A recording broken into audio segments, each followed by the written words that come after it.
Hi guys, how's it going? My name is Jonathan Lawler. I'm going to be breaking down some information for you guys on the New American Lecture teaching strategy.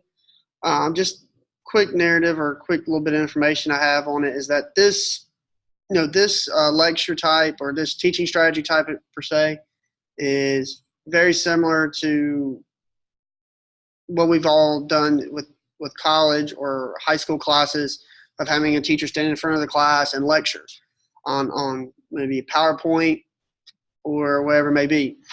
But with this teaching strategy, it basically breaks down, gives you a lot of guidelines to follow on how to keep your students engaged, interactive, and ultimately learning the material.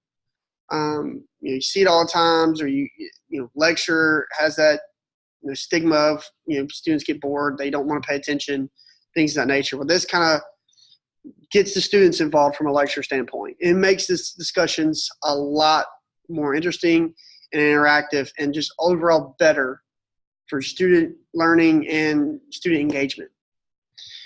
The first slide is overall overview of the strategy. The strategy is designed to answer two questions. What direct instruction look like when applied to teaching of declarative content rather than the development of procedures and skills? And how can incorporating what current brain research tells us about how to make information memorable, improve classic lecture format?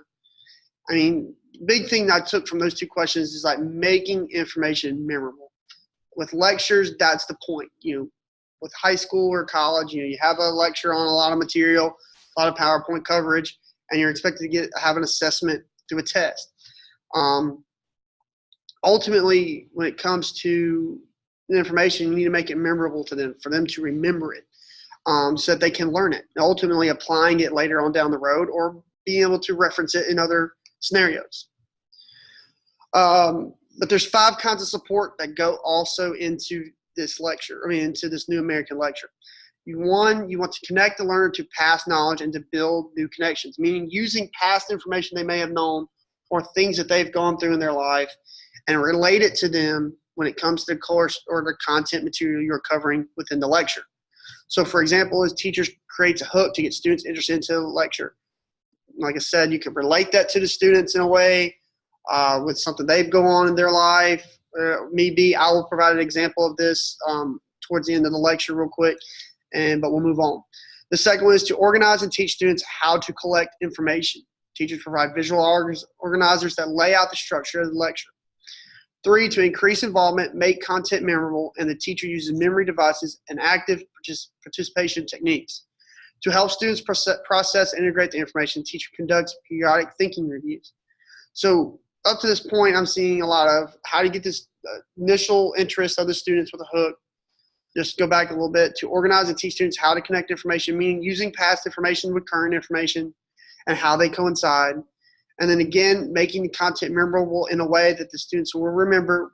Maybe you have to stand on a desk. Maybe you have to relate it in a random and crazy way, but if they remember it, that's the point. And then to help students process integrate information, meaning taking it a step further and having them think through a process or think through the information or think about what was possibly happening in this situation or with current depending on your current content information that you're covering. To help students apply and evaluate their learning, have a little bit of a reflection time. How much am I really getting from this? What did I learn from it? What did I not learn from it? And ultimately, where's the gap? Where did the lecture get lost in translation? Which might not understand some of the content. The next thing is why the strategy works. The strategy provides teachers with a strategic format, designing and delivering lectures, a blueprint on how do you need to do it. And that's, for a lecture standpoint, you think lectures just got to be up there, read from the PowerPoint, and the students will learn. That's obviously not the case. Students will either fall asleep or not pay attention. So ultimately with lectures, especially nowadays with modern technology, you need to make it extravagant. You need to make it fun. You need to make it an open discussion. You need to gain their interest. Presentation lectures must be memorable. Again, you're seeing memorable again because it has to be memorable. To students, very efficient for student learning and according to research. Lecturing in the classroom principles of memory. You want to connect that information. You want to keep it organized. You want dual coding, and you want exercise and elaboration. How to use, prepare students for lecture by hooking their attention. Again, with the hook, that's how you want to start it. Get their attention early. Distributor work with students to create a visual organizer. Maybe you want to get students' input on how to create a visual organizer that works best for them. As a teacher, I personally feel like I should be adapting the way I teach to my students' needs, not the other way around. My students should not have to adapt to me in the way I teach. I feel like I have, as an educator, as someone who has a higher level of learning, I could and should very easily adapt the way I teach to help my students. Distribute or work with students to create a visual organizer. Again, just kind of want to say that again. And then third, present information using auditory, visual, kinesthetic, and emotive cues to make information vivid and memorable. Stop presenting every 5 minutes or so is a good thing. You want to hit on a certain amount of information for 5 minutes, and then make sure that there's engagement, make sure there's a review process, make sure there's ultimately understanding of the material. You don't want to just go all the way through your lecture with PowerPoint content. Sorry for that, guys. I'm doing this in between classes before I go to basketball. But allow students to review process learning by posing questions that engage different styles of learning. Allow students to evaluate and reflect on the content and the process of the lesson and access learning using synthesis tasks or make traditional evaluation techniques such as a comprehensive test. Basically, how does the lecture content you covered, how is all that information lead towards a comprehensive test or a way of an assessment or a way of evaluation or a reflection for the students who ultimately take the content they got from the lecture, be tested on it if they understand, or have an evaluation of or a check or ultimately just understanding of the content. Teacher planning to use a strategy. Identify your topic. What are you talking about? What is your lecture about? Ultimately, it goes back to, for me, I teach economics. I'll talk about economics here in a little bit. I might talk about opportunity cost, cost of, making one decision and what you're giving up and those types of things. Design visual organizers, things that students can use to help them engage or react to content that might be being covered in the PowerPoint. Develop review questions is always a great thing. They're very quick, something that you can easily do in there after a 5-minute little discussion or lecture point. Design a hook and develop a synthesis task.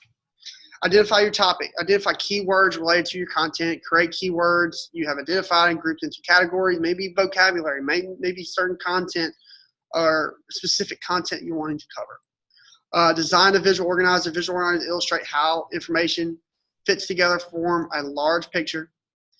Basically, everybody, I personally love my computer, but if I can actually hold something in my hands, whether it be a paper, it makes it a lot easier. I think that's kind of the old school feel, but it's how it is. Developing and review questions. Use a variety of questioning techniques. Mix it up. Make it different. Make them think in different aspects, meaning you could ask them a yes or no question. You could ask them a multiple choice question. You can ask them an open-ended question. You can go a wide variety of ways, but mix it up. Change it up. Don't be stagnant. Don't make it boring. Keep them on their toes. Design a hook. Example I have, you kind of know what a hook is, kind of made a little error there after example. But think for a minute about anything you know about specific classification, scientific classification. What do you know about how scientists classify organisms? Fridge, good. Kind of moving on with that a little bit there. Develop a synthesis, immediate or later assessment times, comprehension tests, things of that nature. And then a thematic use of example for me. So what I'm using for my thematic unit example for this class, I'm doing it on business and labor movements. So a hook example would be, how many of you in here have a job? How many of you are in here that are frustrated with how much you get paid? Why is minimum wage the way it is?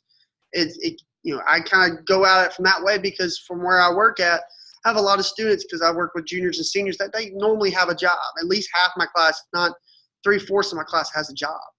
So when you're able to relate that back to them with the fact of minimum wage, how much they're getting paid, they feel like they should getting paid more. Why do we have minimum wage?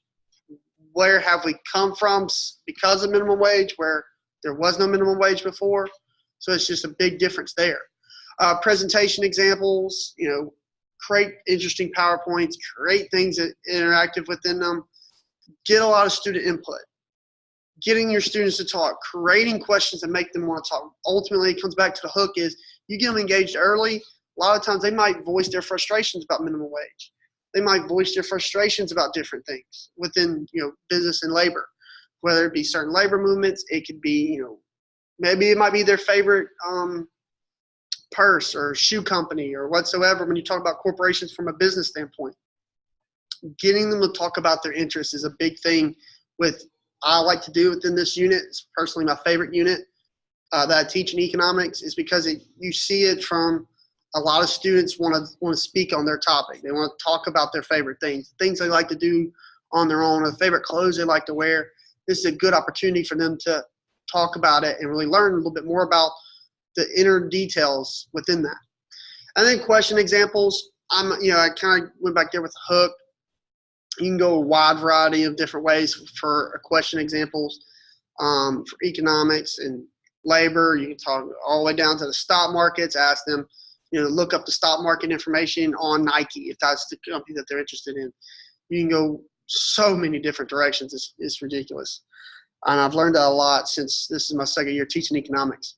And then obviously assessment examples. I like to take either those questions I put in the presentation and then putting them into the test itself, or taking those exact same questions and going into a little bit more detail, which requires them to think the next step in the thinking process and having them apply it.